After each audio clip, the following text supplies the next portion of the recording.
Graça e paz, amados. Como é bom voltarmos mais uma vez na presença do Senhor para glorificar e exaltar o nome dEle. Nós voltamos novamente a gravar os nossos cultos por uma questão óbvia dos protocolos que os nossos governos têm estabelecido, tanto estadual como municipal, mas estamos aqui. E eu sei que o Senhor estará nos visitando poderosamente. Sei que Deus está nos ouvindo e Ele receberá aquilo que é melhor de nós para Ele. Amém? Antes de nós orarmos, eu quero ler um Salmo 40. Nós estamos percebendo que esse momento de pandemia, na segunda, terceira, quarta cepa, ela tem vindo com mais força, ela tem vindo com mais insistência, e tem feito com que todo o sistema de saúde chegue num momento quase de colapso. Mas, aquele que habita no esconderijo do Altíssimo, aleluia, a sombra do Onipotente descansará. Direi do Senhor, Ele é meu Deus, o meu refúgio e a minha fortaleza, e nele confiarei. Ele me livrará do laço do passarinheiro e da peste perniciosa. 1000 cairão ao teu lado, 10.000 à tua direita, mas tu, aquele que habita no esconderijo do Altíssimo, aquele que tem acesso ao esconderijo do Altíssimo, 1000 cairão ao teu lado, 10.000 à tua direita, mas tu não serás atingido. Aleluia! Essa é a promessa do Deus Todo-Poderoso, no qual nós servimos. Nós não estamos imunes. Se Ele nos permitir chegar próximo desse vírus, nós não estamos imunes disto.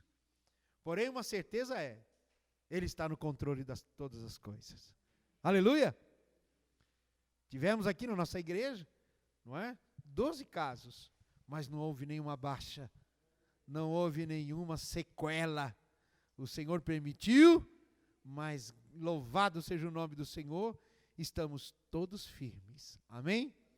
O que eu quero deixar para você são apenas alguns versículos, 4 versículos, de um salmo tremendo. Salmo de número 40, um salmo de Davi. E olha o que diz. E esse salmo reflete para os nossos dias de hoje, para a minha vida e para a tua vida. Diz assim o salmo: esperei confiadamente pelo Senhor, Ele se inclinou para mim e me ouviu quando clamei por socorro. Aleluia!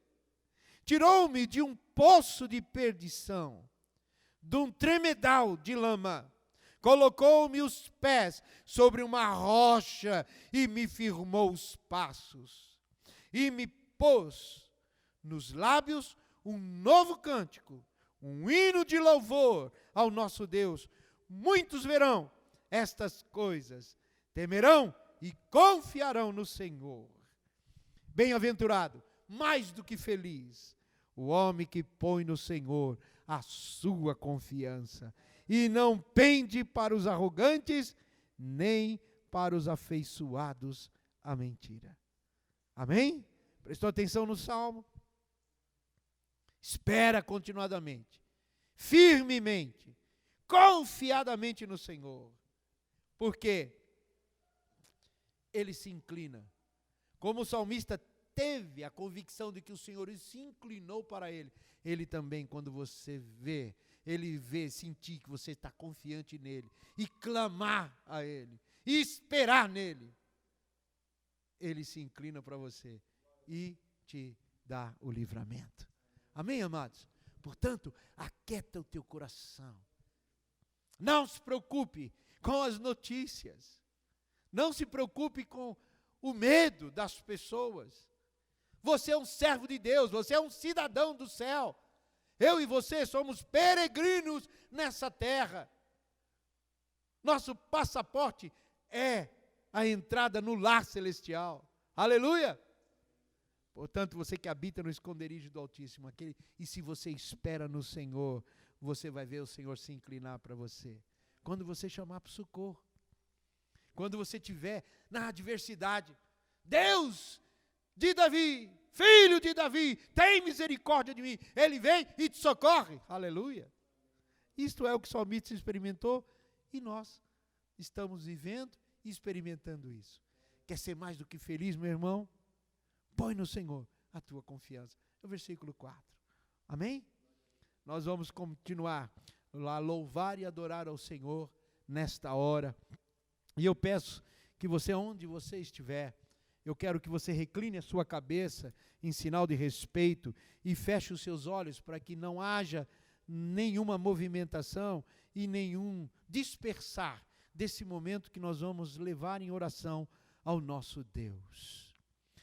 Senhor, Deus de Abraão, Isaque, de Jacó, Deus de Davi, Deus de Elias, Deus de Moisés, Deus de Daniel, Deus de Abacuque, Naum, Deus de Zacarias, Isaías, Deus dos profetas, Deus dos patriarcas, Deus da minha vida, o qual eu amo, no qual nós amamos. Deus, eu peço que o Senhor venha agora, nesta hora, nos visitar. E como é bom poder sentir a Tua presença agora. Nosso corpo sente a Tua presença e como isto é bom, ó Espírito Santo. Sabemos que o Senhor estará recebendo o melhor para Ti, o melhor do nosso louvor, o melhor da nossa adoração. Então receba, Senhor. Eu sei que o Senhor está aqui e nós queremos fazer este o melhor.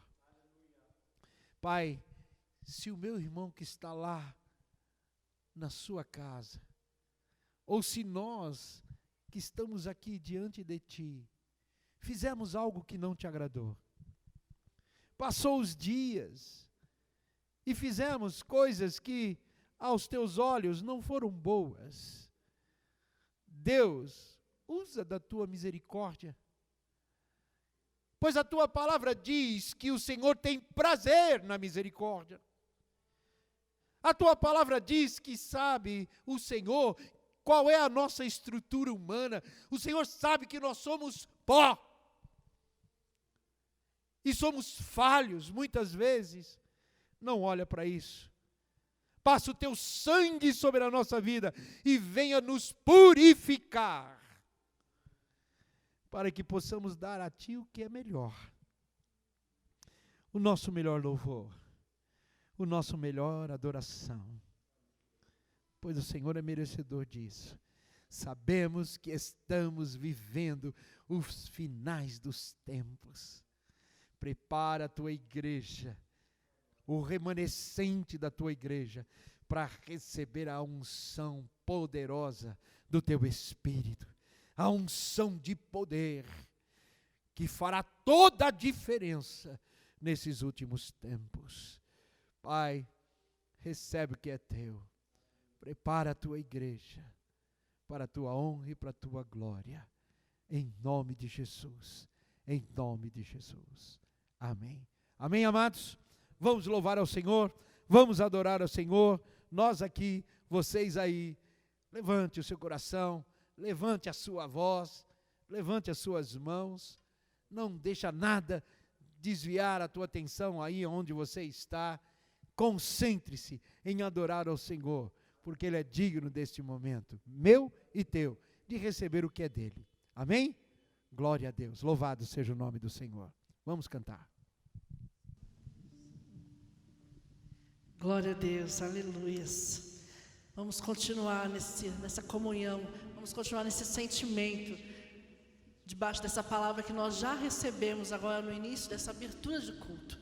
Essa palavra que nos traz ânimo, essa palavra que nos conforta. Glória a Deus. Porque realmente, eu não sei como você está aí na sua casa, se você de repente vai assistir esse culto no trabalho, não sei em que momento você está. Se tem pessoas ao seu redor, se você está sozinho, eu não sei. Mas eu tenho certeza que o Espírito Santo de Deus, Ele está neste lugar, Ele está aí com você nesse momento. E se você colocar teu coração diante dEle, e louvá-lo e adorá-lo, não importa se você vai poder abrir a tua voz e cantar, né, alto, não importa como vai ser, mas o teu coração derrama diante do altar do Senhor.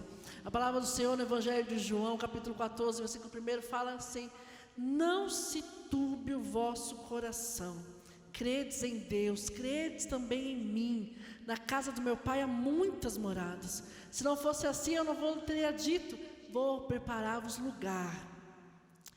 Como já foi dito, o nosso encontro, o nosso retorno para o nosso lar está muito breve.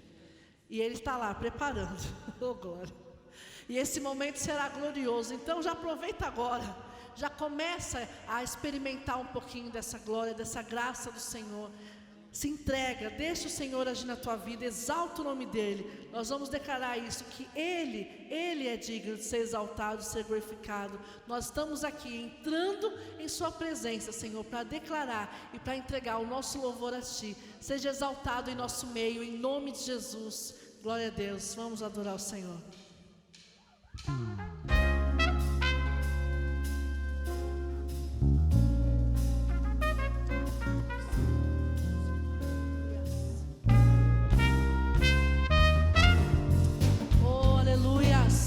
Recebe, Senhor, o nosso louvor, a nossa adoração. Glória a Deus. Entrei em tua presença com sacrifícios de louvor. Com canções eu te exaltarei. Bendito seja o Senhor. Toda glória eu te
Exaltado, ser exaltado, Senhor, acima de tudo, acima de todos. Tu és o único digno, oh, aleluias.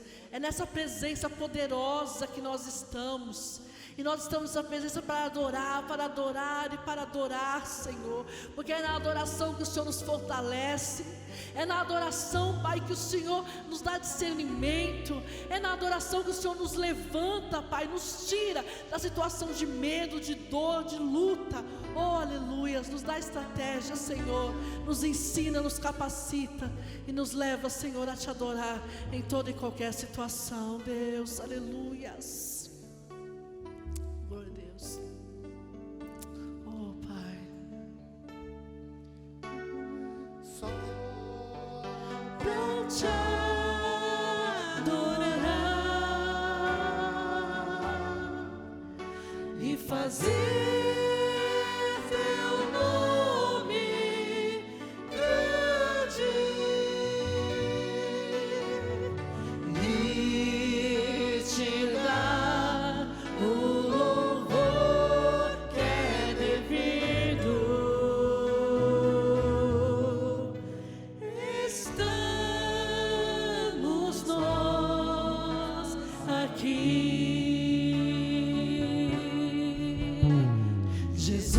Jesus, em tua presença, reunimos-nos aqui, contemplamos tua face e rendemos-nos a ti, pois um dia sua morte trouxe vida a todos nós e nos deu completo acesso ao coração do Pai.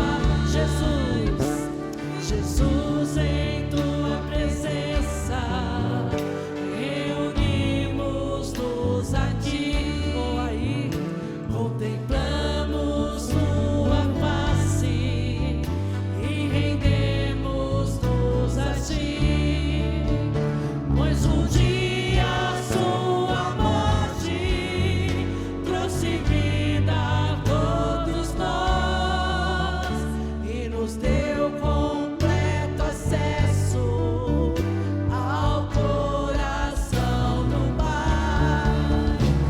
E o véu que separava já não separa mais, e a luz outrora apagada agora brilha e cada dia brilha mais. Só pra te adorar e fazer teu nome grande e te dar o louvor que é devido. Estamos nós aqui, e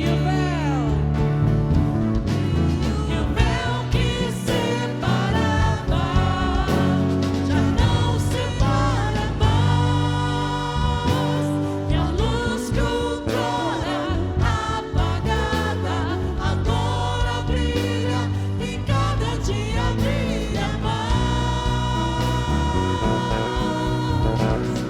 Só pra te adorar e fazer teu nome grande e te dar o louvor que é devido. Estamos nós aqui. Estamos nós aqui.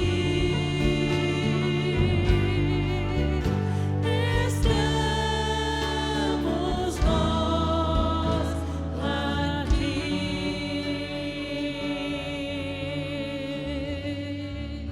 Oh, aleluias, glória a Deus, glória, glória, glória, glória ao Senhor. Tu és santo, tu és santo, tu és santo.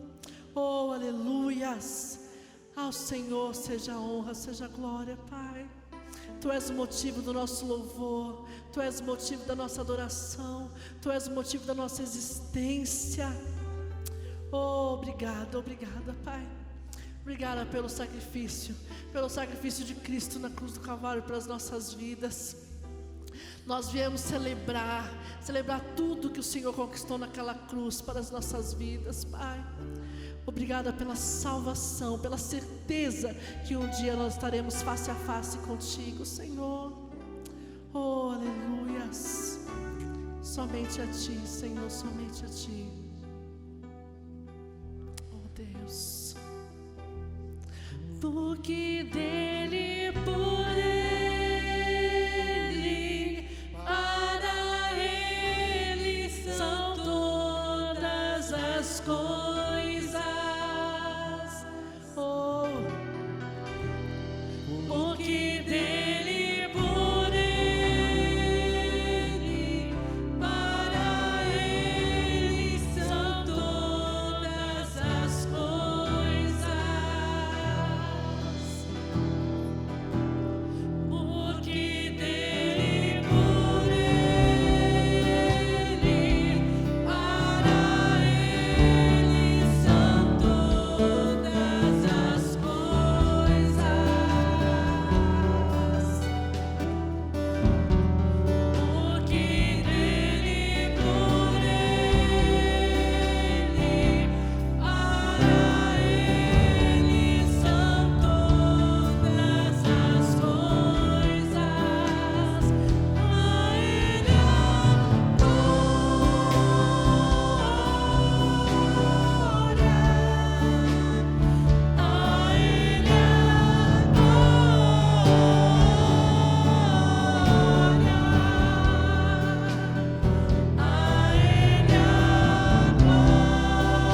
recebe a nossa vida diante de Ti como oferta agradável, Pai, em nome de Jesus. Aleluias, glória a Deus, glória a Deus. Glória a Deus, queridos. Maravilhoso é esse Deus a qual acabamos de louvar, entoar louvores ao nome dEle. E agora já cantamos, já entoamos a nossa gratidão a Ele através das músicas.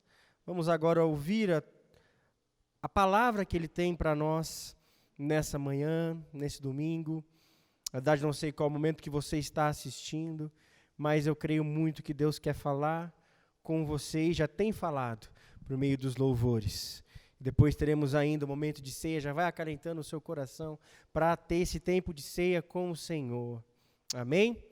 Glória a Deus. Queria pedir que você abra a sua Bíblia lá em Mateus, no capítulo 5, o Evangelho de Jesus, porque conta a história de Jesus, segundo a perspectiva do evangelista Mateus, o que ele pôs para nós aqui sobre a vida de Jesus, qual a perspectiva que ele dá para nós. Amém? Diz assim, Mateus capítulo 5, começando no versículo 1. Vendo as multidões, Jesus subiu ao monte e se assentou. Seus discípulos aproximaram-se dele e ele começou a ensiná-los, dizendo: Bem-aventurados os pobres em espírito, pois deles é o reino dos céus. Bem-aventurados os que choram, pois serão consolados. Bem-aventurados os humildes, pois eles receberão a terra por herança. Bem-aventurados os que têm fome e sede de justiça, pois serão satisfeitos. Bem-aventurados os misericordiosos, pois obterão misericórdia. Bem-aventurados os puros de coração, pois estes verão a Deus. Bem-aventurados os pacificadores, pois serão chamados filhos de Deus.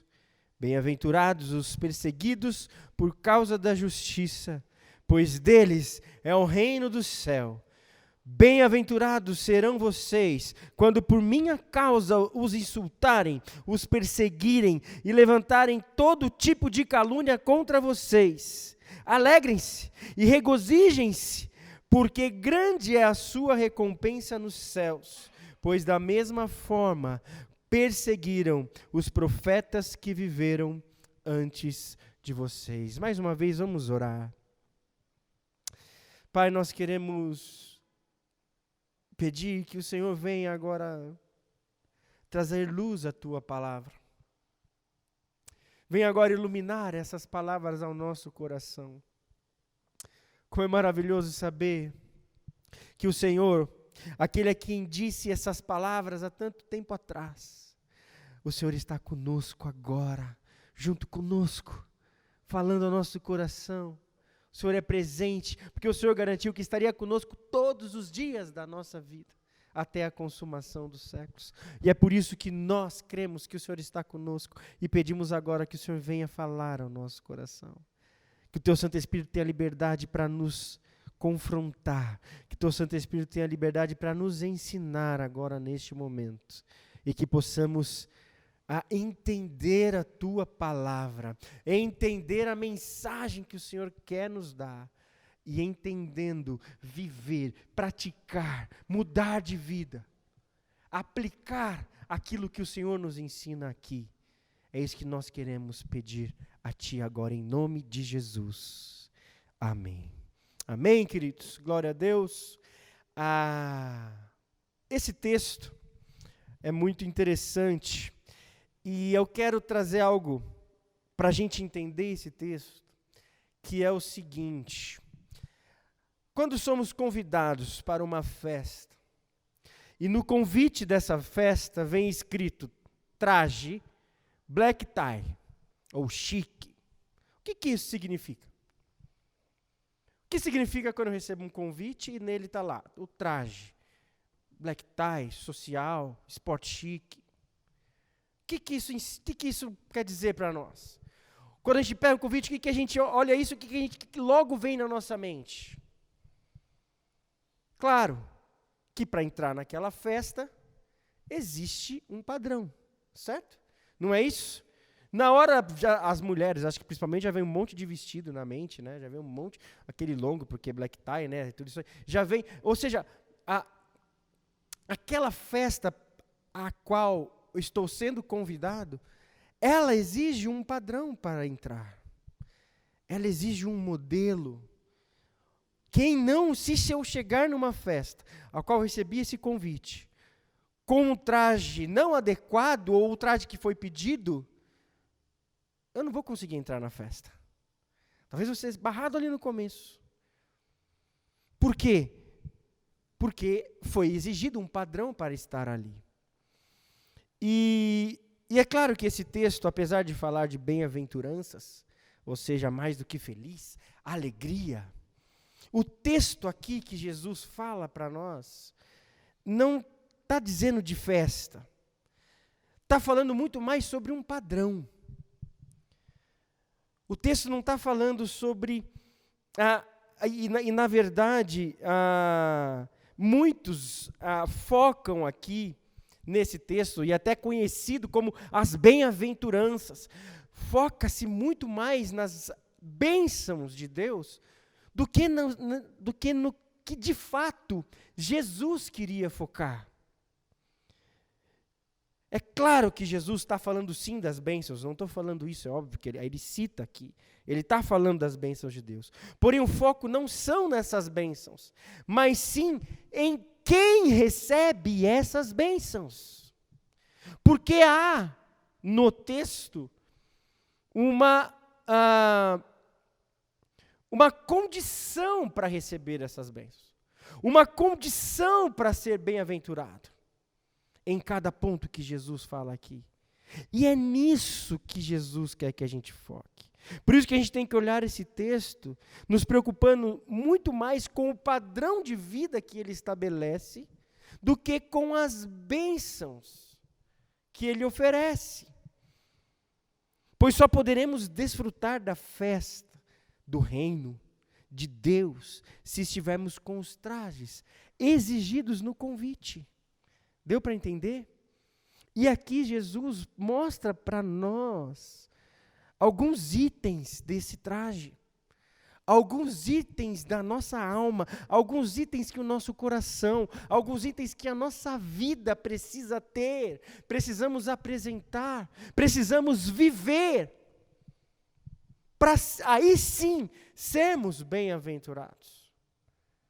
É isso que Jesus está focando aqui. Por isso, o nosso foco não deve ser nas bênçãos, mas nesse padrão que Jesus exige aqui, amém? E como Deus já tem falado bastante conosco, por meio da vida do pastor Edgar, em relação a nos preparar como igreja, para os fins dos tempos, para os fins que estamos vivendo hoje, para o momento que estamos vivendo hoje, Deus tem falado muito com a igreja, em relação a isso, e eu creio que essa mensagem também é algo a mais, é um alerta também, como Deus quer nos encontrar, qual o traje que Deus quer nos encontrar quando Ele voltar,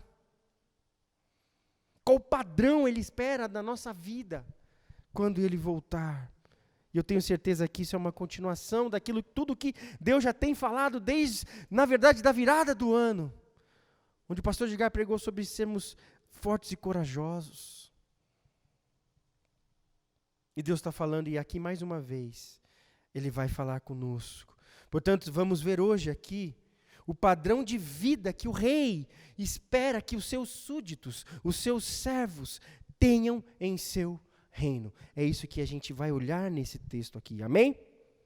Contudo, antes de entrar nas bem-aventuranças em si, e aqui eu já quero adiantar que são 8, e por conta do tempo, eu vou dividir em 2 mensagens. Vou falar 3 e depois numa outra mensagem eu falo as outras 5. Amém? Então, nessa mensagem vamos focar nas 3 primeiras. E a gente vai ver aqui, então, antes de entrar nessas bem-aventuranças, nesses itens do padrão de Deus para nós, que eu classifiquei assim nessa mensagem, a gente tem que entender o contexto. Para a gente entender o que Jesus está falando aqui, a gente tem que entender o contexto geral do que Mateus está escrevendo em todo o seu livro, e um contexto específico ao qual Jesus está falando aqui. Ok? Então, para o contexto geral, a gente tem que entender primeiro o quê? Mateus, o apóstolo, Levi, que é aquele publicano, aquele cara que cobrava impostos do povo, o próprio judeu que cobrava impostos do povo para Roma. Então ele era uma escória. E Jesus chama esse homem, Jesus transforma esse homem. Jesus age na vida desse homem que é Mateus e chama ele para ser discípulo, ele se converte e é um discípulo de Jesus. Mateus aqui, esse Mateus, ele tem o propósito de escrever para o seu povo. O propósito dele, o alvo, os destinatários dele é o povo judeu, é o seu povo. Tanto é que do Novo Testamento, nós sabemos que o Novo Testamento ele foi escrito em grego, o Antigo Testamento foi em hebraico, algumas coisas em aramaico, e o Novo Testamento em grego. Só que Mateus, ele é tão focado para o povo judeu, que Mateus, ele escreveu o original, o que Mateus escreveu foi escrito em hebraico. Tanto é porque ele queria alcançar o povo dele.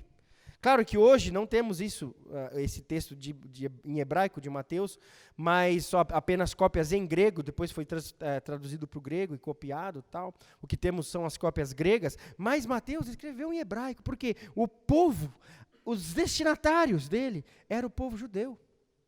Além disso, onde a gente percebe que ele queria falar com os judeus, Mateus é o que mais cita o Antigo Testamento.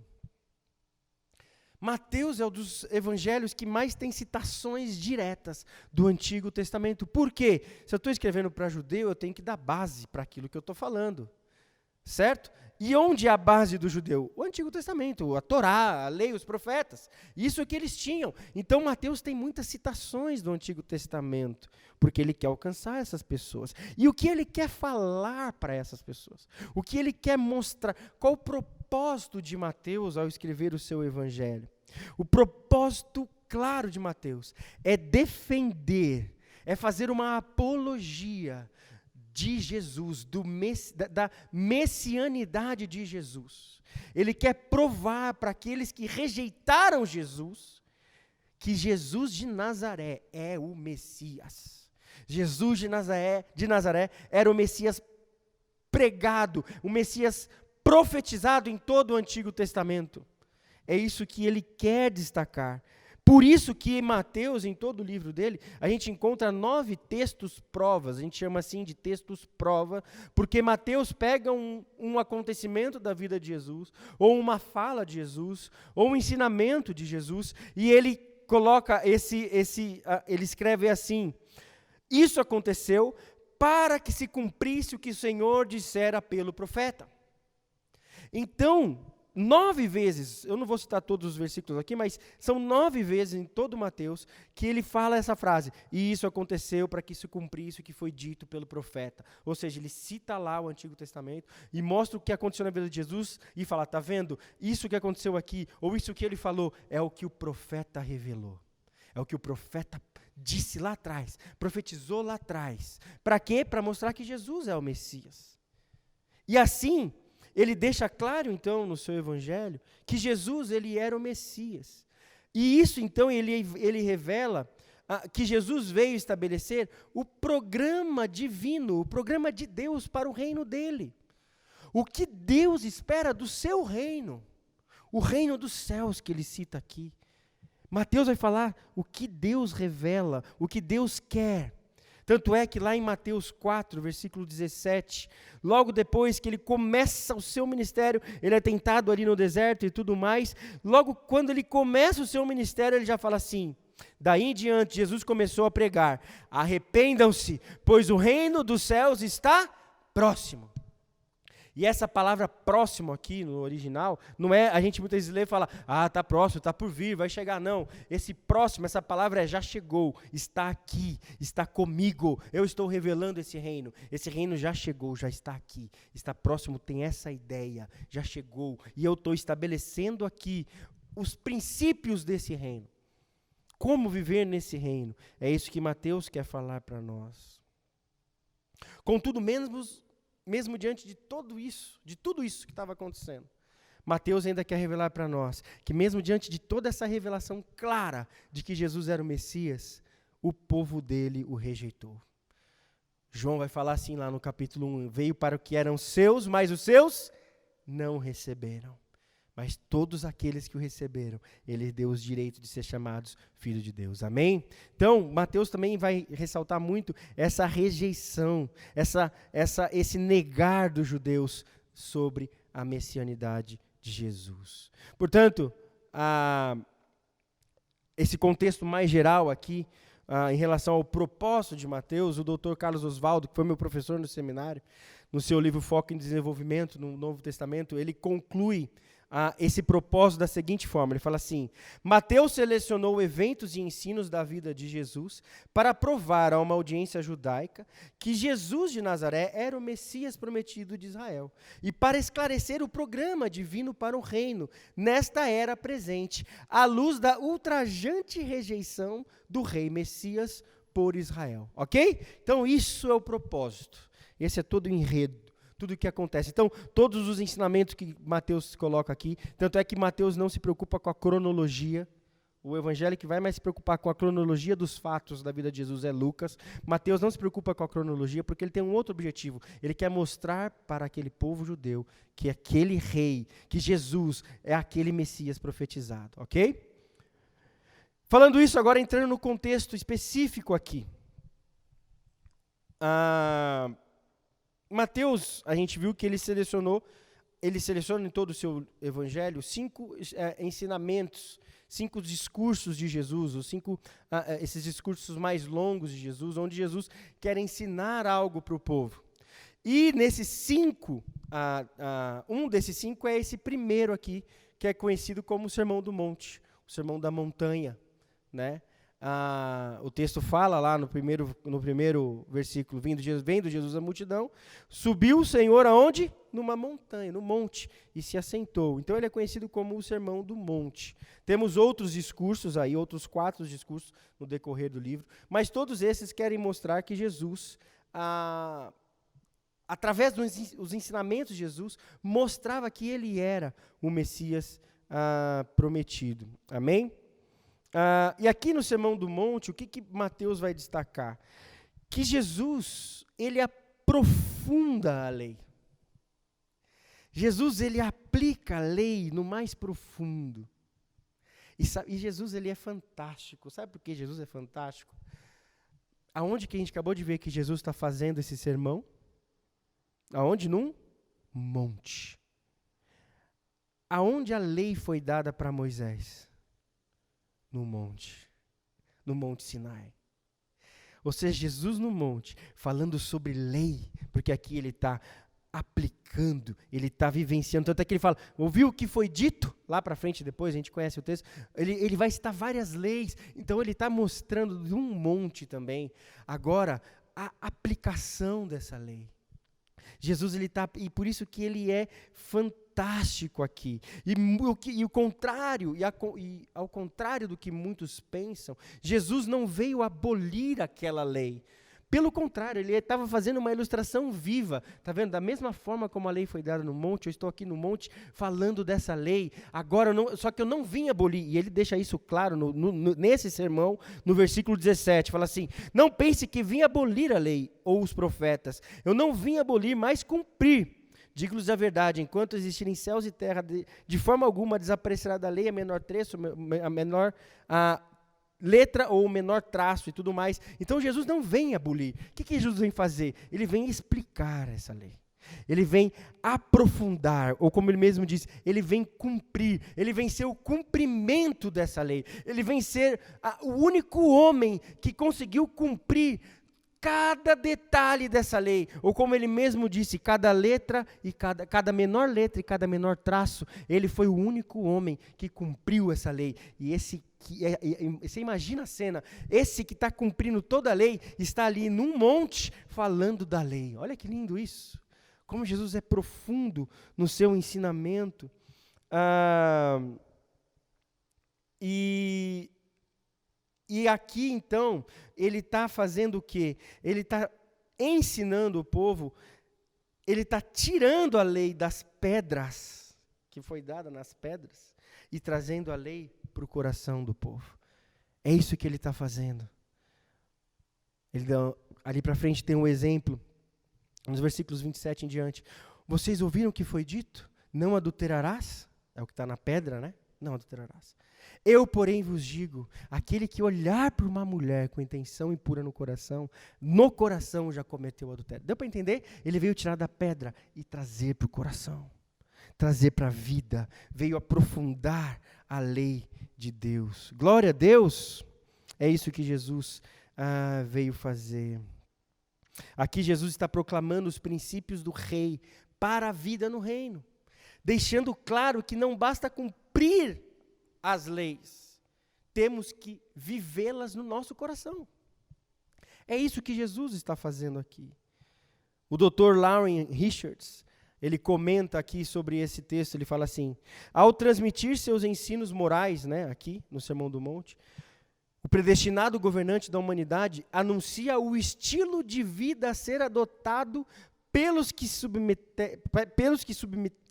submeterem a ele. Anunciar o estilo de vida adotado por aqueles que se submetem a ele. É isso que Jesus está falando aqui.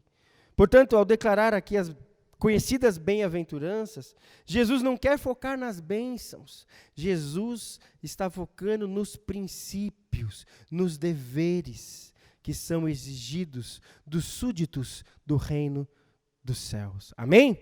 É isso que a gente tem que entender. Jesus está colocando aqui esses deveres. Como eu trouxe aqui a ideia para a mensagem, esses itens que nós temos que ter no nosso coração, para vestir o nosso coração, para poder estar no reino de Deus. Amém? Por isso a gente vai olhar aqui agora, então, esses 3 primeiros. Amém? Só 3 primeiros e depois, numa outra mensagem, a gente vê os outros 5. Quais são esses itens? E qual é o primeiro item que Jesus coloca? Aqui está no versículo 3. Bem-aventurados os pobres em espírito. Algumas versões têm humildes, mas aqui a ideia desse pobres em espírito. Nesse pobres em espírito, que é o princípio, que é o item que eu quero colocar aqui, que a gente tem que ter, vestir no nosso coração, eu coloquei a ideia de, esse primeiro item é miséria espiritual. É isso. O que eu quero dizer com miséria espiritual? O que significa esse pobres de espírito? Essa expressão não tem nada a ver com financeiro ou situação social das pessoas.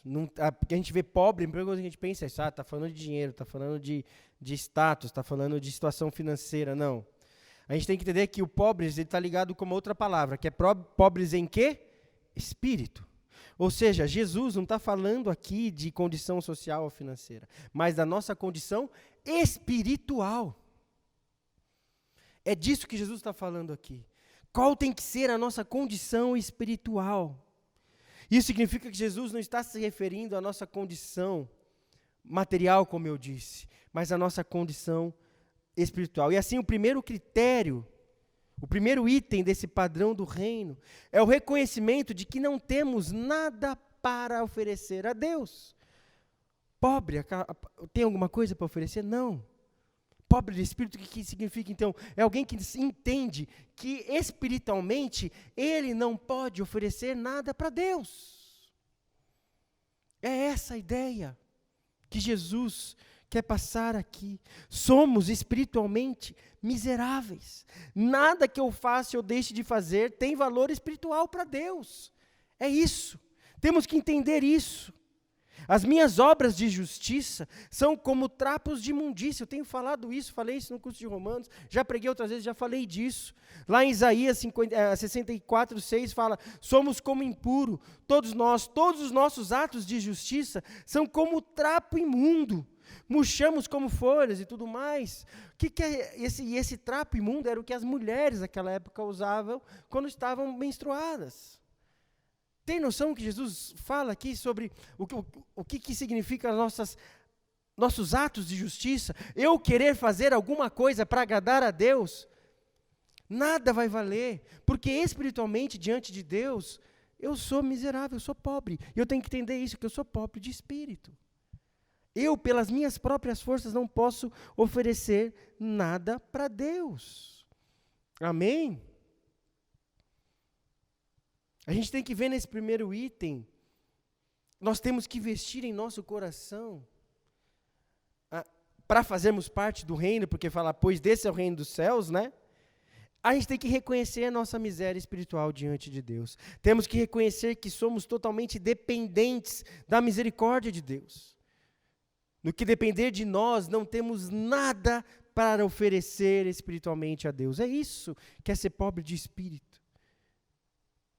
E algo espetacular que Jesus faz nesse sermão, é que ele explica cada princípio do reino, no decorrer do sermão. Se você colocar os seus olhos ali no capítulo 6, ele vai falar, no versículo 1, tenham cuidado de não praticar suas obras de justiça diante dos outros, para serem vistos por eles. Se fizerem isso, vocês não terão recompensa nenhuma, tal. Aí ele vai falar sobre a esmola, sobre a oração, aquele cara que ora para ser visto.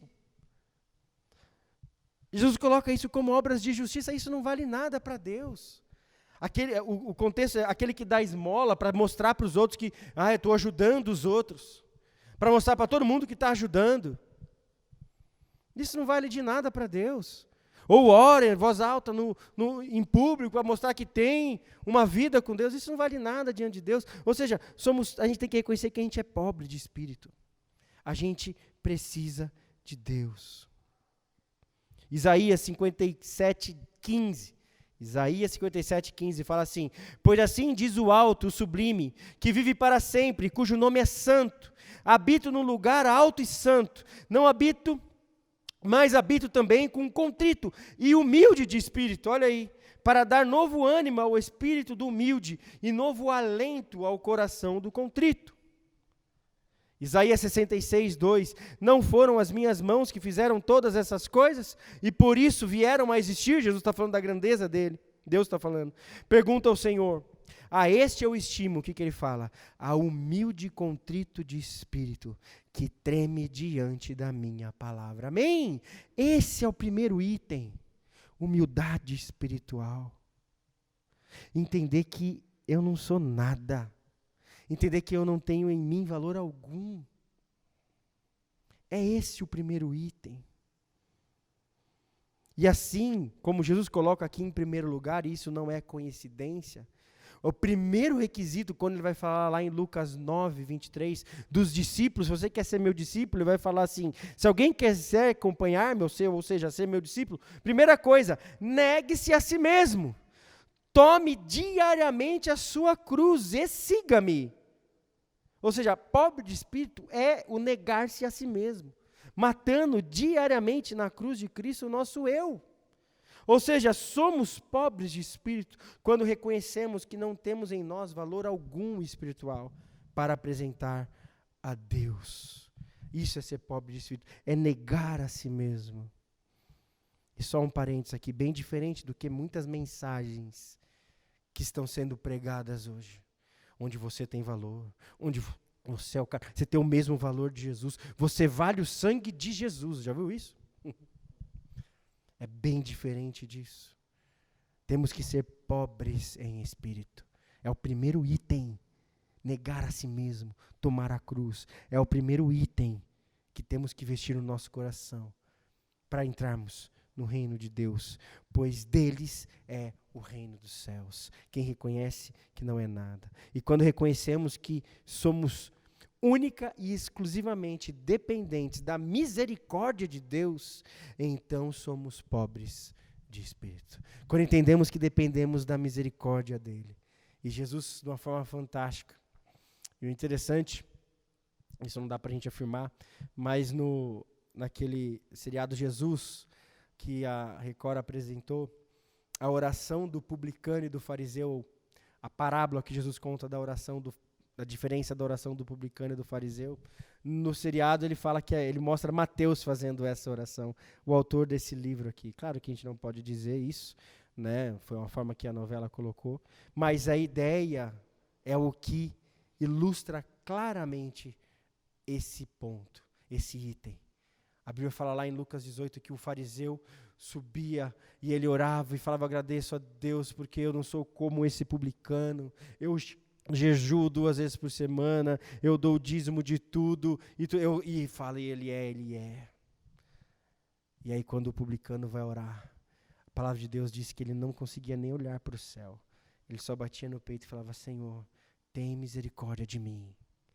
E Jesus falou: esse foi justificado e não o outro. Ou seja, o pobre de espírito. O que entende que depende única e exclusivamente da misericórdia de Deus. Nada em mim pode agradar a Deus. Nada do que eu faça vai fazer Deus falar: ok, valeu, você é um cara bom. Não tem isso. Então a gente tem que entender que a gente é pobre de espírito. E trazendo para nós, será que reconhecemos nossa miséria espiritual diante de Deus? Será que eu tenho negado o meu eu diariamente, como fala lá em Lucas 9? Quanto as minhas vontades têm prevalecido à vontade de Deus? Será que o meu coração está vestido com essa miséria espiritual ou com essa pobreza espiritual? Ou eu vou apresentar um monte de coisas que eu faço para Deus? No final desse sermão, no capítulo 7, Jesus fala isso também. Naquele dia muitos me dirão: Senhor, Senhor, em Teu nome fizemos isso, em Teu nome expulsamos demônios, em Teu nome curamos enfermos, em Teu nome a gente fez, em Teu nome... Jesus fala: eu não conheço vocês. Eu não quero que vocês apresentem coisas para mim. Pelo contrário, o que eu quero de vocês é que vocês reconheçam que são pobres em espírito. Ou seja, que vocês dependem da minha misericórdia. E nada mais. Se prosta, se coloque de joelhos diante de mim e reconheça que é só a minha misericórdia que faz diferença na sua vida. Amém? Esse é o primeiro item. O segundo item, ligado a isso: bem-aventurados, no versículo 4, os que choram, pois serão consolados. E esse chora aqui que Jesus fala, não é um choro de dor, não é um choro de tristeza, não é um choro de sofrimento, é um choro pela injustiça que está sofrendo. Esse choro que Jesus coloca aqui é um choro de arrependimento. A ideia aqui, Dr. Shedd, ele fala que esse choro aqui é o choro do lamento pelo próprio pecado. É isso, é arrepender. É choro de arrependimento. E se a gente for olhar a primeira coisa que Jesus começou a pregar, que a gente já viu aqui, lá no capítulo 4, versículo 17, daí em diante, Jesus começou a pregar o quê? Arrependam-se, pois o reino de Deus está próximo. Arrependimento. Quando aqueles homens que ouviram a mensagem de Pedro, ali em Atos 2, depois que Pedro pregou, eles chegaram: Pedro, o que a gente tem que fazer? Eu entendi, o que eu tenho que fazer? O que Pedro fala? Arrependam-se, reconheçam os seus pecados e sejam batizados. Confesse seus pecados. Esse choro aqui significa isso. O segundo item, então, que temos que vestir no nosso coração é esse choro de arrependimento. Esse choro de arrependimento. Tem um texto maravilhoso para explicar isso aí, que é Zacarias, capítulo 12, versículo 9 e 10. Eu vou ler aqui, olha que interessante. Zacarias, quando ele profetiza um tempo, quando Israel olhará e se arrependerá do que fez com Jesus. Zacarias vai falar desse tempo, olha o que ele fala. Naquele dia, procurarei destruir todas as nações que atacarem Jerusalém. E olha o que vai acontecer, o que Deus vai fazer. E derramarei sobre a família de Davi e sobre os habitantes de Jerusalém um espírito de ação de graças e de súplicas. Olharão para mim aquele que transpassaram e chorarão por ele como quem chora a perda de um filho único. E lamentarão amargamente por ele como quem lamenta a perda do filho mais velho. Olha que profundidade que o profeta compara o choro de arrependimento. Ele compara o choro de arrependimento com o choro de quem perde um filho. eu e a Kelly, nós perdemos um bebê, né, logo no começo da gestação. Foi muito difícil, né? E aqui fala aquele que perde um único filho, ou o filho mais velho. Para nós que já foi difícil, mesmo, né, sendo nessa fase, imagino, eu não tenho ideia, perder um filho, o que significa. E o profeta compara o choro de arrependimento aqui com esse choro, com essa dor. A profundidade que o profeta chega aqui. O texto diz que, ou seja, é um choro profundo, é um arrependimento verdadeiro, um arrependimento genuíno. E o texto fala, quem chora assim vai ser o quê? Serão consolados. E essa palavra consolados é a mesma palavra que adjetiva o Espírito Santo consolador, paracletos. É a mesma palavra. Ou seja, se você se arrepender nesse nível de profundidade, o Espírito Santo vai te consolar, o Espírito Santo vai te perdoar, o Espírito Santo vai estar com você. E ou seja, também o contrário é verdade, só é consolado pelo Espírito Santo e perdoado por Deus quem se arrepende de verdade. Quem apresenta um coração quebrantado e contrito diante de Deus, nessa profundidade de entendimento de pecado. Deu para entender o contexto de Zacarias? O nível do arrependimento que a gente tem que ter pelos nossos pecados?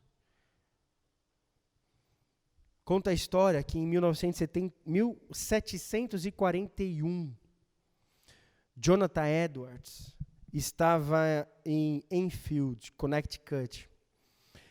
E essa época foi a época do grande avivamento que teve ali. E ele pregou um sermão muito conhecido, Pecadores na mão de um Deus irado. E a história conta que enquanto ele pregava esse sermão, conta que ele nem conseguiu terminar esse sermão. Acho que eu falei isso aqui no estudo de Atos recentemente. Porque as pessoas se agarravam nas paredes, se agarravam nos pilares, de entender o quão pecadoras elas eram. Parecia que, conta a história que parecia que estava aberto o chão, e as pessoas estavam vendo o inferno e não estavam se agoniando, morrendo de medo de ir para lá. E se arrependeram por causa dos seus pecados. Nesse tempo também, conta que um pouco antes dele ter contado esse sermão, ele estava num vilarejo ali dessa cidade, numa casa, e estava também pregando e fazendo ali um grupo. E conta que um rapaz, quando se aproximou ali, já estava no momento final, conta que a uns 400 metros, 500 metros antes de chegar na casa, ele ouviu os gritos das pessoas lá dentro. Ele fala que parecia que tinham mulheres tendo filho. De tão agoniante que era o grito deles por entenderem a condição de pecadores.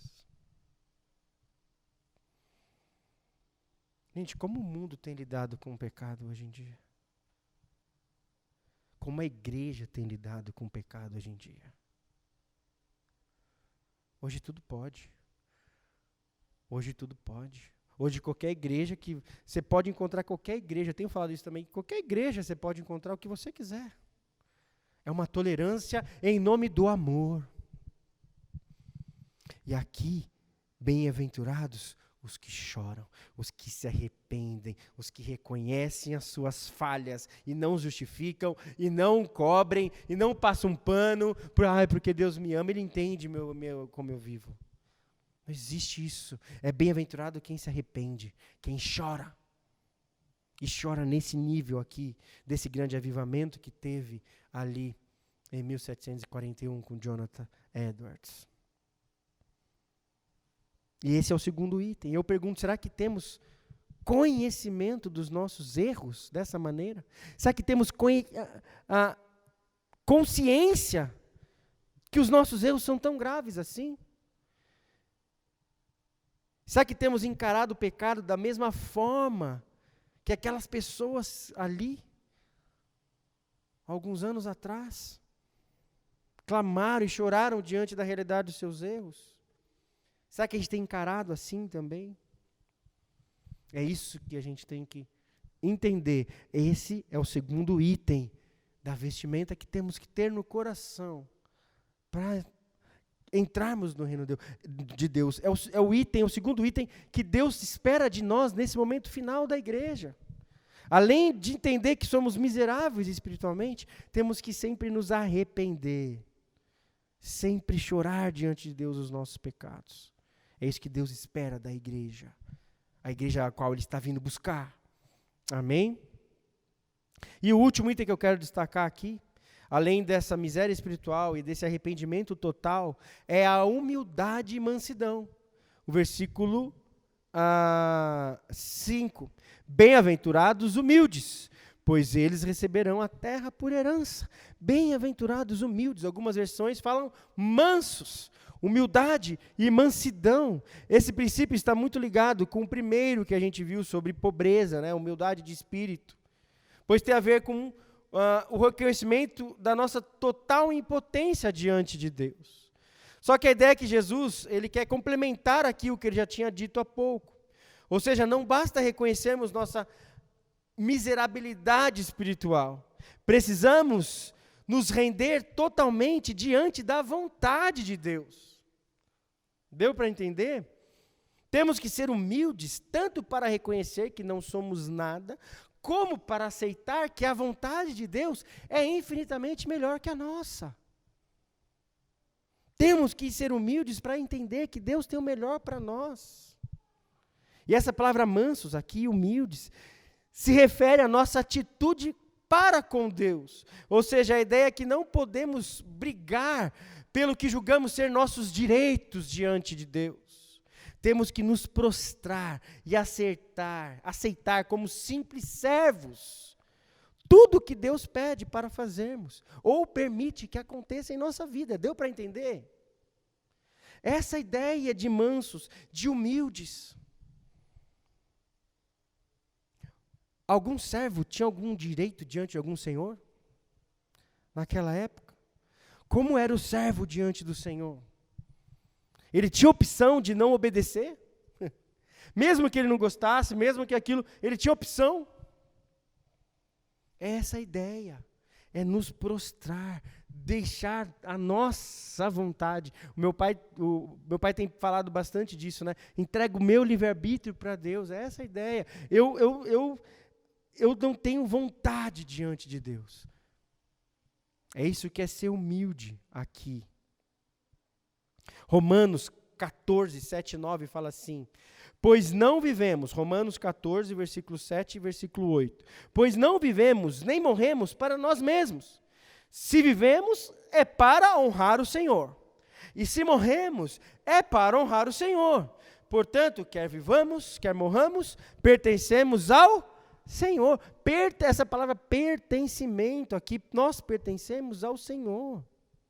Ou seja, não temos o direito de fazer nada para a nossa vontade ou do nosso desejo, pois não vivemos mais para nós mesmos, mas para o Senhor. E é exatamente isso que Jesus quer dizer aqui: bem-aventurados humildes. Bem-aventurados humildes, pois eles receberão a terra por herança. E é interessante o jogo de... lembrando que Jesus está falando com uma audiência mais judaica aqui. Os humildes, aqueles que não querem fazer a sua vontade e obedecem, fazem totalmente a vontade do Senhor, receberão a terra por herança. Vocês lembram na história por que o povo perdeu a terra? Porque eles não fizeram aquilo que Jesus mandou, que Deus mandou. Deu para entender? Porque eles entraram na terra e fizeram o que eles achavam que tinham que fazer. Obedeceram em parte. Seguiram em parte o que Deus disse.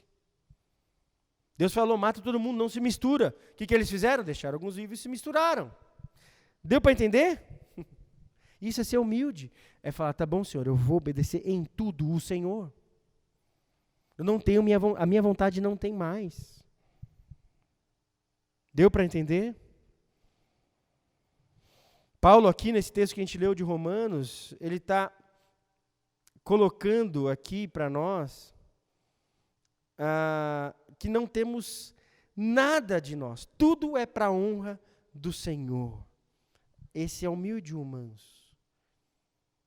Isaías 29, 15 e 16, diz assim: ai daqueles que descem às profundezas para esconder seus planos do Senhor, que agem nas trevas e pensam: quem é que nos vê?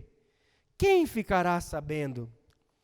Vocês viram as coisas de cabeça para baixo, como se fosse possível imaginar que o oleiro é igual ao barro. Acaso o objeto formado pode dizer àquele que o formou: ele não me fez? E o vaso poderá dizer do oleiro: ele nada sabe? Aqui é interessante, Deus está condenando justamente a atitude oposta à qual Jesus está ensinando aqui na bem-aventurança. Ele está condenando a arrogância, o nariz para cima. Eu vou me esconder, que Deus não vai saber de nada. Quem vai ficar sabendo se eu fizer isso? Eles viram as coisas de cabeça para baixo, agem como se não tivessem Deus. O Salmo vai falar: diz o tolo em seu coração, não há Deus. E aqui essa atitude de Isaías é exatamente o oposto da atitude que Jesus está ensinando que a gente tem que ter, que é a humildade.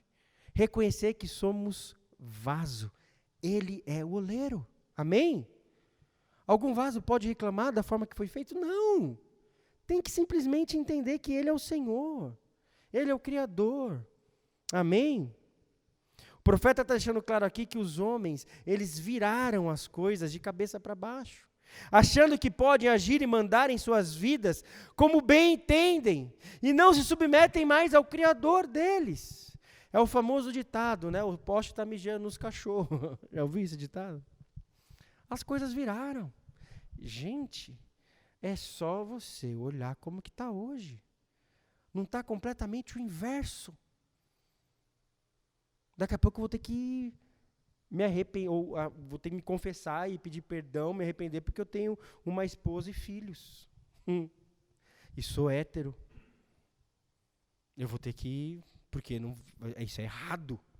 Daqui a pouco vai ser errado. Vão inverter as coisas. Não é verdade? Por quê? Porque inverteram as coisas, viraram completamente as costas para Deus e estão vivendo segundo os desejos do seu coração. A gente está aprendendo isso em Romanos. E isso é o que Jesus está pedindo aqui. Não faça isso. Seja humilde, faça o contrário. Vire as costas para você, para a sua vontade, para aquilo que você quer. E vire de frente para mim. Obedeça tudo o que eu quero. Faça tudo o que eu quero. E quando a gente olha o oposto aqui do texto de Isaías, a gente entende perfeitamente o que Jesus está ensinando com esse princípio aqui. O mundo condena e nega o Criador, para assim se ver livre para fazer tudo o que o seu coração manda. Já os humildes, que são os bem-aventurados aqui, os humildes e mansos, reconhecem o seu Criador e a sua vontade, e assim negam e condenam o seu próprio coração e vontade, se submetendo mansamente e humildemente à vontade do seu Criador. Entendeu? Esse é o terceiro item. Primeiro, miséria espiritual. Sou miserável espiritualmente. Eu preciso me arrepender totalmente. E eu preciso ser manso e humilde, me prostrar para fazer toda a vontade de Deus. Teve um homem que resumiu muito bem esse princípio numa frase. Ele falou assim: fui crucificado com Cristo. Assim já não sou eu mais quem vive, mas Cristo vive em mim. Grande Paulo. Ele falou exatamente isso. Resume esse princípio, esse item. Fui crucificado com Cristo, o meu eu morreu. Assim não é mais ele quem vive, não é mais o meu eu, mas é Cristo que vive em mim. E a vida que agora vivo no corpo, vivo-a pela fé no Filho de Deus, que me amou e se entregou por mim. Glória a Deus. Gálatas 2:20. É isso. E eu pergunto para nós, como vimos, o homem inverteu completamente esse princípio de Deus. E a pergunta que eu faço é: quanto desse princípio invertido eu tenho manifestado em minha vida. Quanto que eu tenho seguido igual o caminho dos homens aqui. Como estão as minhas orações? Senhor, eu determino, eu exijo, eu quero, eu mando. Senhor, me dê. Ô Senhor, por quê? Exijo do Senhor que Ele faça a minha vontade, ou explique as minhas dúvidas. Será que eu tenho buscado a Deus para Ele fazer a sua vontade em minha vida? A vontade dEle? Mesmo que essa me confronte diretamente? Ou eu tenho buscado a Deus para que Ele realize as minhas vontades e desejos? Um Deus que cabe, que me entende, um Deus que me ama, e vai e me conhece, e eu sou assim mesmo. Quem eu tenho buscado? Será que a gente pode dizer como Paulo, fui crucificado com Cristo?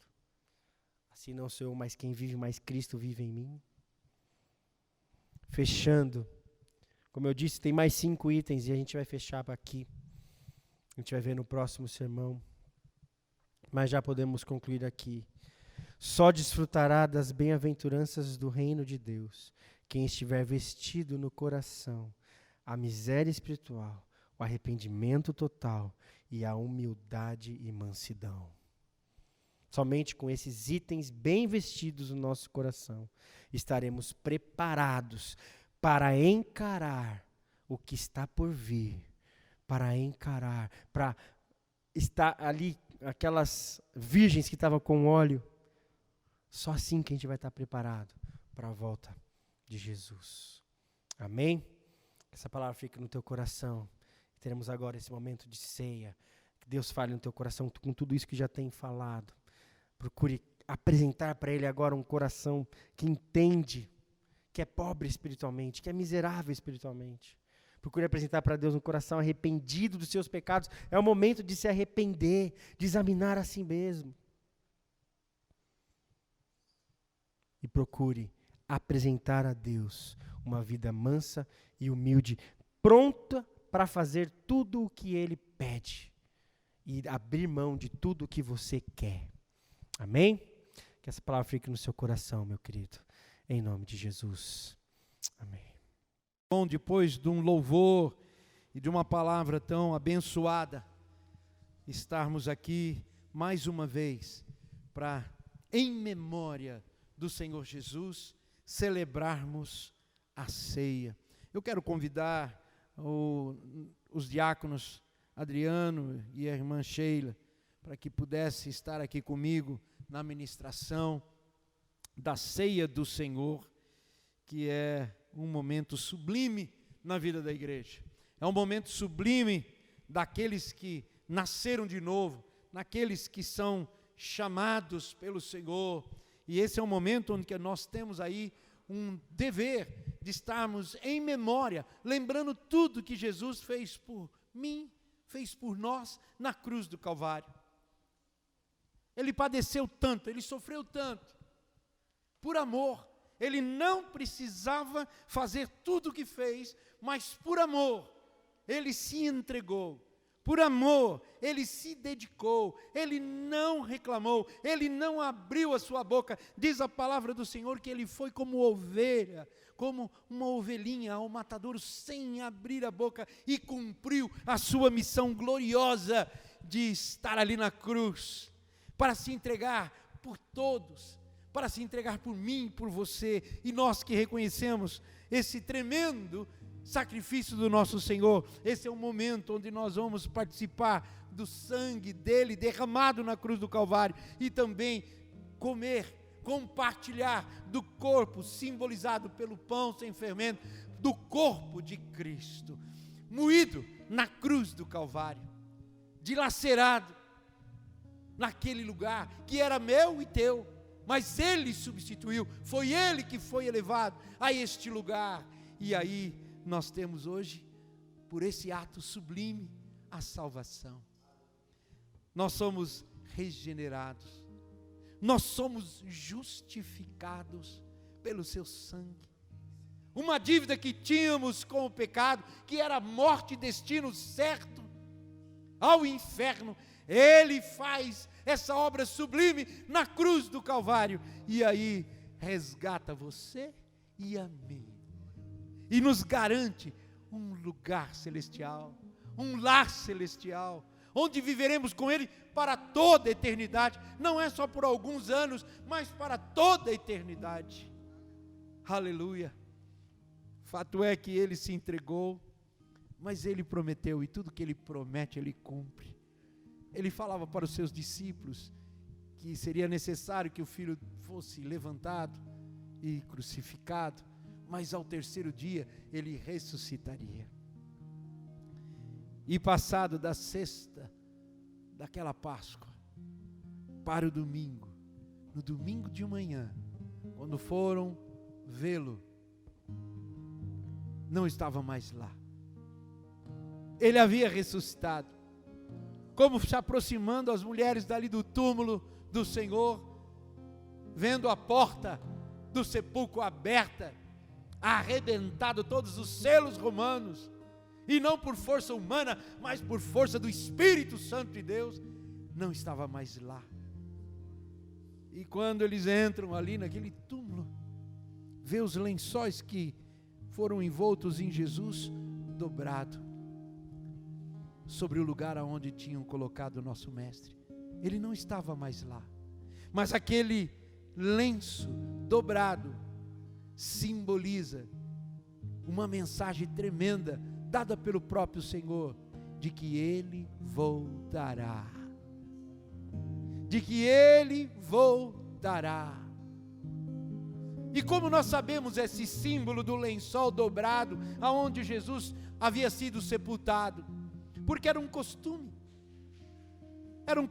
da época, que quando você estava recepcionando alguém na sua casa, e ali você estava saboreando num banquete à mesa, e tinha os serviçais que serviam a pessoa e todos os seus convidados, e se por algum momento aquele que estava convidando para aquele cerimonial, aquele jantar, tivesse que se ausentar da mesa, ele simplesmente fazia um sinal para os seus servidores, aqueles que estavam servindo a mesa, e o sinal era simples, era simplesmente um lenço. Se o lenço tivesse jogado de qualquer forma sobre a mesa, é porque os serviçais poderiam recolher ali o prato, os talheres, os copos daquela pessoa que estava recepcionando. Porém, se ele pegasse o lençol ou aquele guardanapo, dobrasse e colocasse ao lado, é que ele estava se ausentando da mesa, mas ele iria voltar. Quando foram buscar a Jesus, entraram no sepulcro, lá viram os lençóis dobrados, simbolizando que ele vai voltar, simbolizando que ele retornará, que ele está vivo, ele é todo poderoso, ele realmente venceu a morte, venceu o inferno, nos garantindo vida eterna, e o poder da ressurreição de Cristo Jesus nos traz essa convicção de que ele vai voltar.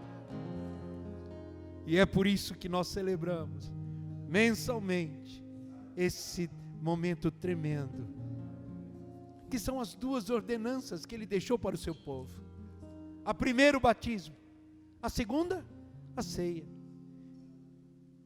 E nós vamos exatamente fazer isto neste momento.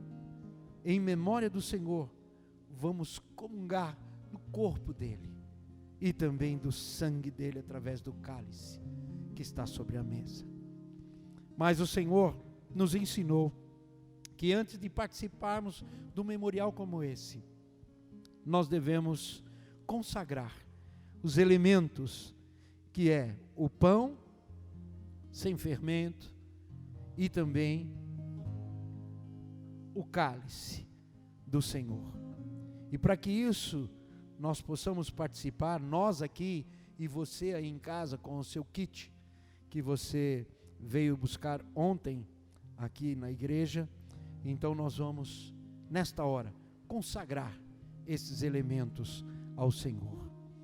Eu vou pedir para que o diácono Adriano e a sua esposa também, diaconisa, a irmã Sheila, através da oração do Adriano, ele possa consagrar estes elementos ao Senhor. E logo em seguida, eu e você estaremos participando do corpo e do sangue do Senhor. Amém? Glória a Deus.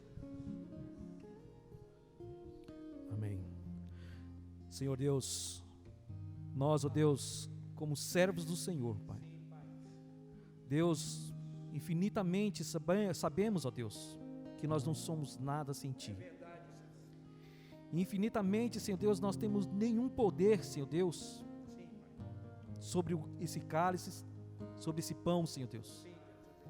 E sabemos, ó Deus, que é simplesmente um simbolismo, Pai.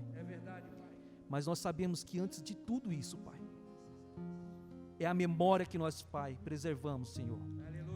Que é o Teu corpo dilacerado, Senhor Deus, na cruz, Pai.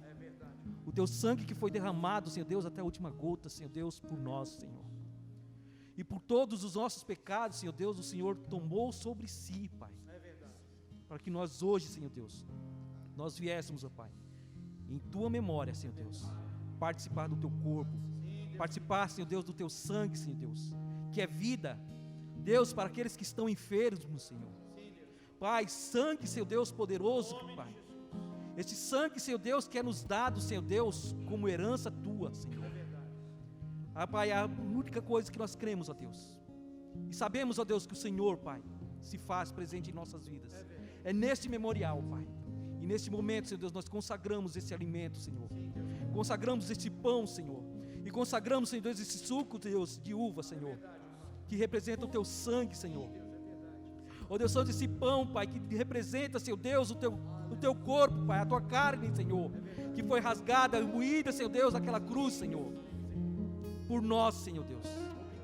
Deus, seja com cada família que está nos assistindo, Senhor Deus. Seja com cada família que está participando agora, Senhor Deus, do Teu corpo, Pai. Deus, leva a cura, Pai, para aqueles que estão precisando ser curado, Pai. Deus, traga a paz, Senhor Deus, para aqueles que estão, Pai, precisando da Tua paz nesse momento, Senhor. Aqueles que estão nos hospitais, Senhor Deus. Aqueles que estão necessitados, Senhor Deus, da Tua palavra, Senhor. Deus, envia os Teus anjos, Senhor, até estas pessoas, Senhor. Cura, Pai, conforme a Tua vontade, Pai, conforme o Teu querer, Senhor. Nós sabemos, ó Deus, que o Senhor está presente em tudo. Nós sabemos, ó Deus, que o Senhor está sobre cada família que está assistindo agora, Pai. Deus, seja pelo lar, Senhor Deus, seja, Pai, pela cura, seja pelo emprego, Senhor Deus, aquele que está desempregado, Senhor. Deus, abre as portas, Senhor. Deus, sara as famílias, Senhor Deus. Que esses momentos, Senhor Deus, que estamos separados, Senhor Deus, de toda a comunidade, Senhor, nós possamos, Senhor Deus, pensar em quanto é a importância de estarmos em família, Senhor, reunidos, Senhor Deus, em Teu nome, Pai. Ó Deus Santo, seja, Deus, com cada família, Senhor Deus, agora. E nós, mais uma vez, ó Deus, consagramos esses alimentos, Pai, para o Teu louvor, para a Tua glória, ó Deus, em nome de Jesus. Amém. Amém. Amém. Concordamos com esta oração. Nós consagramos os elementos da ceia no qual vamos participar. Mas eu quero que você, meu irmão, aonde você estiver, esse memorial, esse momento, é um momento de muita responsabilidade. É um momento onde eu e você devemos participar dele de uma forma ímpar, de uma forma santificada, pura.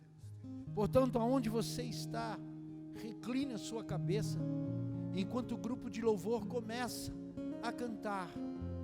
Recline a sua cabeça e começa a falar com o Senhor e leve a tua vida em santificação, fazendo com que o Senhor tire de você, de mim, de nós, todos que estamos aqui, tudo aquilo que impede essa comunhão desse memorial que vamos participar.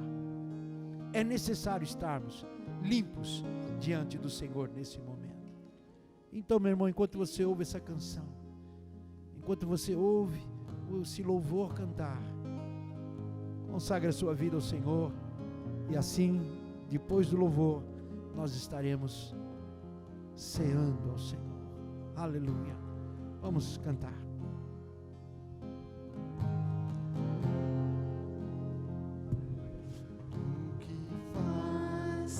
O Cordeiro que venceu, o Rei dos Reis, que assentado no trono está, se inclinar e ouvir o louvor e adoração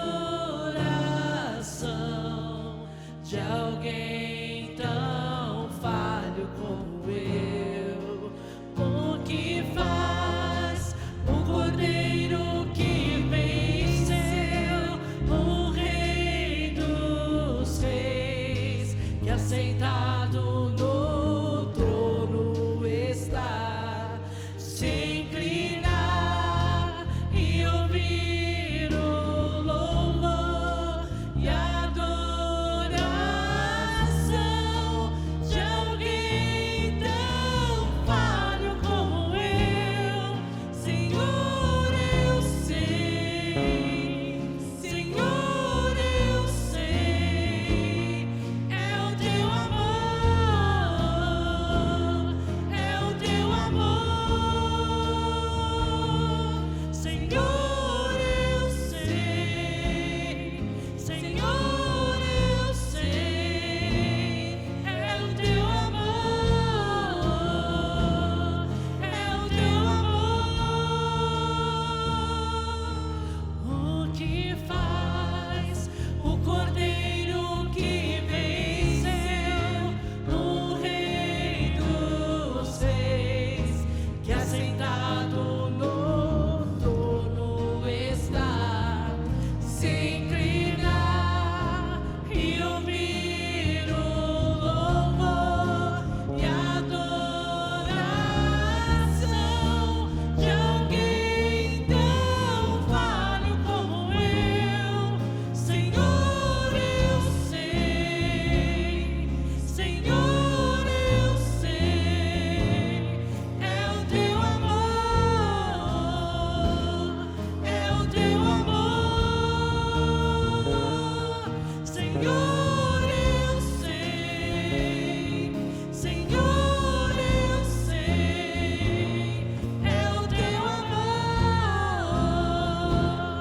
é o teu amor.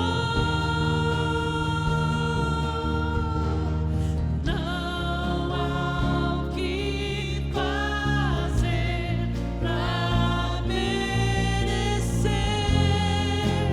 O preço foi de sangue, foi o teu amor. Não há o que fazer pra merecer. O preço foi de sangue, foi o teu amor.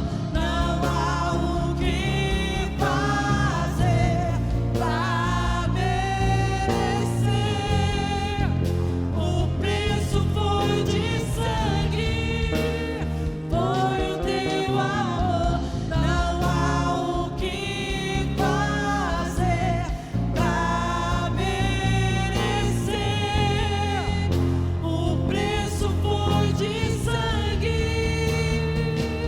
Senhor, eu sei, Senhor, eu sei, é o teu amor, é o teu amor. Senhor, eu sei, Senhor, eu sei, é o teu amor, é o teu amor.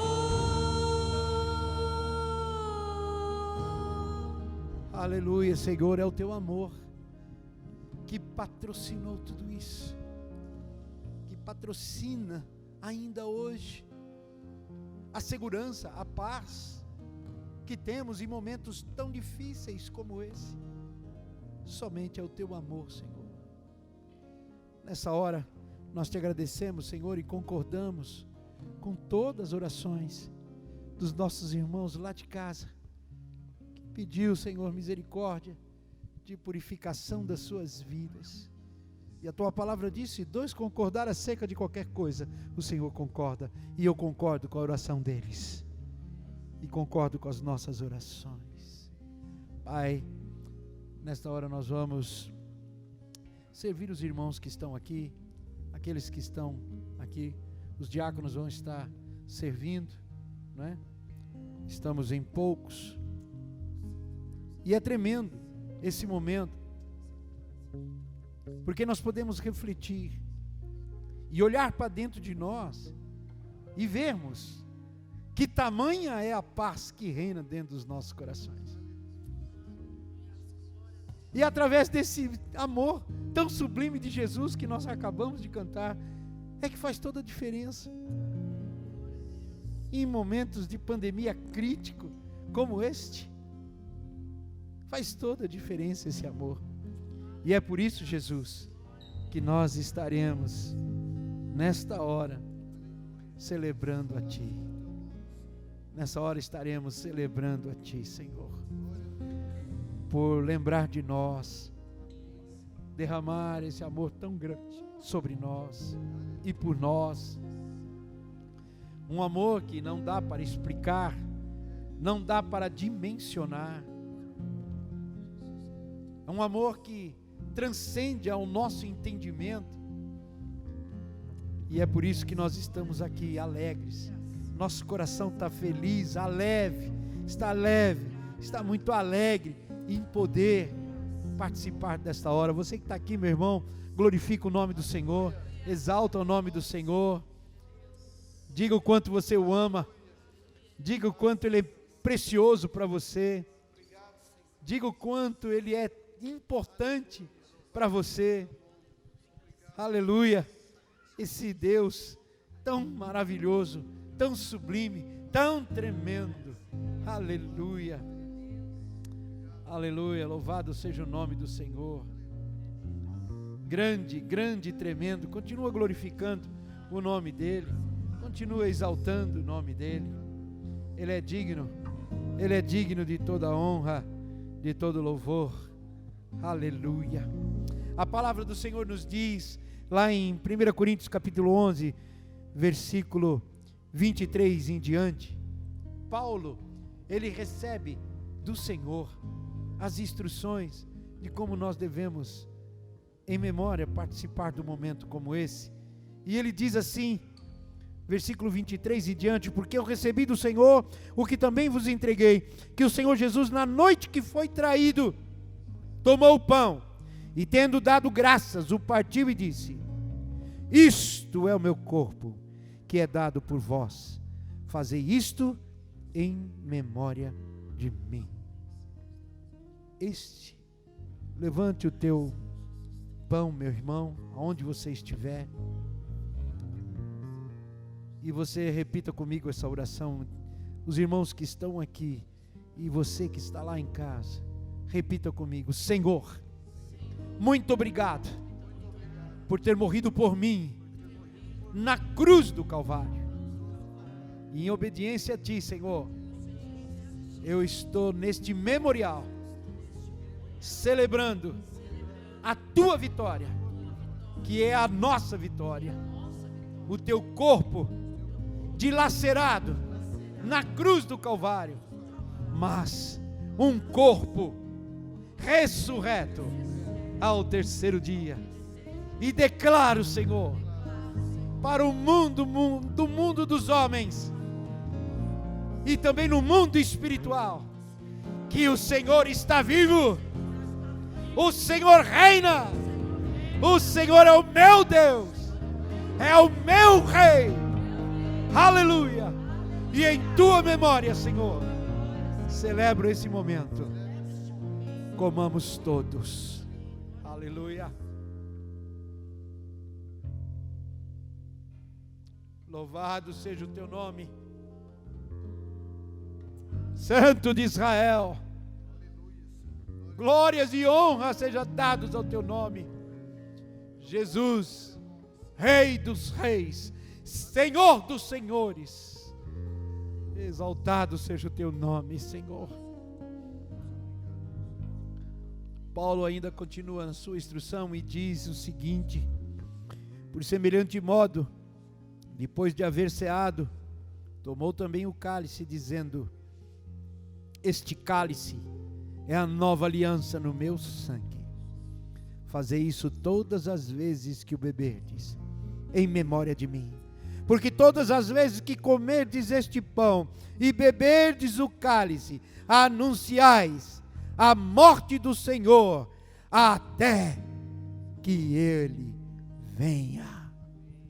Até Maranata, até aquele grande e glorioso dia que está chegando, meu irmão.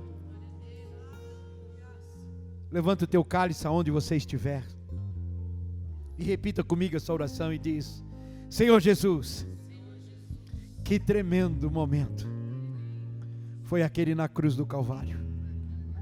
Foi terrível, Senhor, quando aquele soldado com a lança furou o teu lado e verteu dele, daquele furo no teu lado, Senhor, água e sangue. E esse sangue vertido me purificou. Esse sangue vertido me limpou. Este sangue vertido me salvou. E é por isso, Senhor, que eu não quebro essa aliança. E essa aliança entre nós nunca vai quebrar. Nunca vai quebrar. E eu declaro que Tu és Rei. Tu és o meu Rei. E Te louvo. E Te adoro. Até Maranata.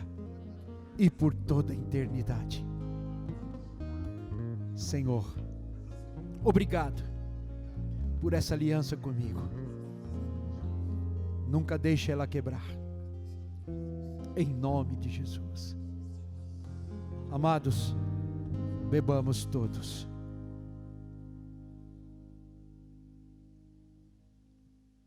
Aleluia. Glorifique ao Senhor aonde você está.